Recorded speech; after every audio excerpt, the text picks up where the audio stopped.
Hey guys, it's Cassendra, welcome back to the channel. So let's dive in straight into this one. Going to be talking about the Downworld. So this is the Shadowhunters series that I'm talking about, and the Shadowhunters series is created by Cassendra Clare, and I know that she's a very controversial figure in the literary world. There's some other great YouTubers that have covered that and her controversies in more depth than I could ever do justice to. But this is something that I wanted to talk about because I was out with a support worker today and realised the Downworld is essentially a metaphor, and it's a metaphor for marginalised citizens. We see that even in the books where there's Shadowhunters past, that the Shadowhunters are essentially allowed to meddle in Downworlders' business until the Accords come through. And to this day, in the real world, we see minority groups where people come in, think that they're helping, but are actually harming. So I'm going to call this out for what it is, and it's a trope called the white saviour trope. And it's what led colonisation as well, that lack of respect for established culture, established customs as well.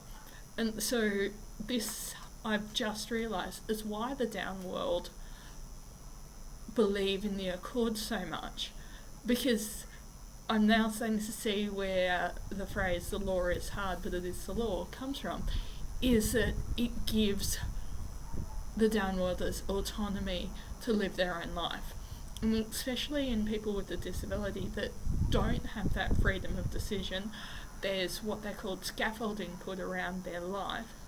This can be quite hard and quite frustrating for them to not have autonomy around their own life, that their family or support workers is making decisions for them. And they might want to go for a drive and do over the local cheapy store, but they have to go through a procedure to do so, which is unfair on them. Or that they've got to go to bed at a certain time.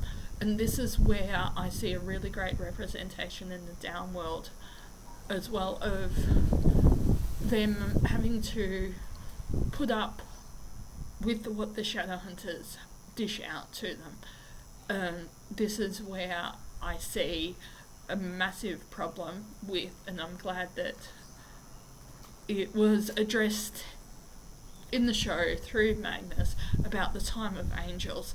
And in reading the books, the time of Angels was a time when the Shadowhunters were so numerous that they could police the Downworld, and they would actually hunt Downworlders for sport. And this is what we see referenced in the Circle, and we see Magnus fighting Elias as well. And so we know Magnus knows the Shadowhunters by name, and that Valentine has this purity of blood as well, that fixation with it. And we do see that this fixation then leads into a lot of other issues as well. And his intolerance of the Downworld, I do also see very much links to ableism as well. And again, then there's that sliding slippery slope towards eugenics and the eugenics movement. And I'm not talking about genetic research to prevent genetic diseases and things like that. I'm talking about how it was used for systematic racism in past. And we do see that this is essentially what Valentine is actually going for. And we do see that the Shadowhunters, in their own way, do have prejudices, but they do respect the Accords. And we do see in the first season Alec getting very, very annoyed at Jace, that he has broken so many rules and has got to take the heat with the Clave, because the Accords are a legal document. They set down the law of how the Downworlders are treated by the Shadowhunters. They also say that a Downworlder can actually go to the Shadowhunters if they need help. And this is one variation from the books that I see that the Downworlders and the Shadowhunters were much more willing to work together, especially in the case of Magnus. But we do see that this in the show was changed to create problems for the Malak ship, because it wouldn't have been palatable in the fans to have Magnus and Alec cheat on each other, which, from memory, does actually happen in the books. We do see that, and we've got to remember, particularly in the TV show, because I haven't watched the movie yet, that the TV show and the showrunners have always been honest about it's a book-to-screen adaptation.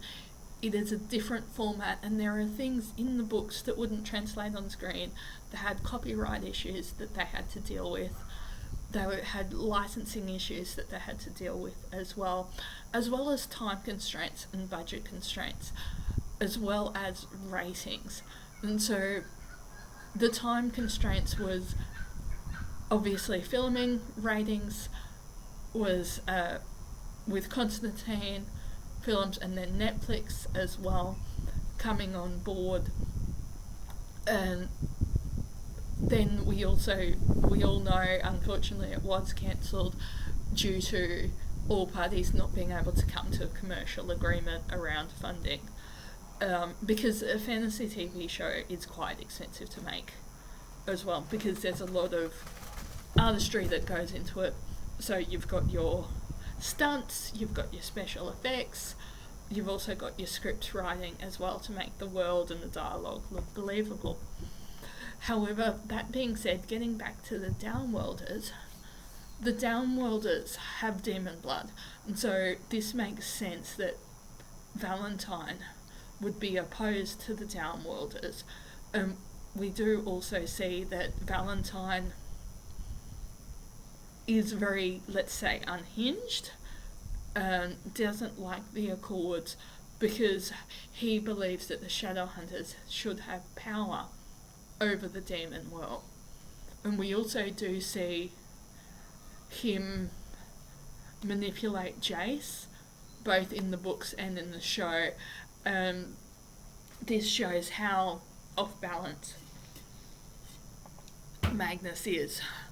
But then, getting back to the Shadowhunters, we do see, and this is particularly focusing on the show, that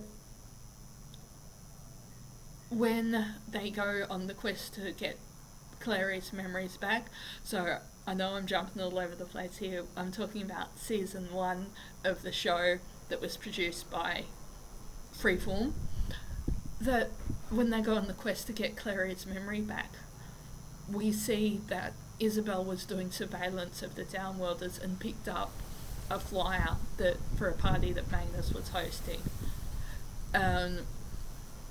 We do actually see that Magnus was actually happy to see Clary and took the Shadowhunters' memories, because it wasn't the Downworlders that Clary was actually running from, it was Shadowhunters.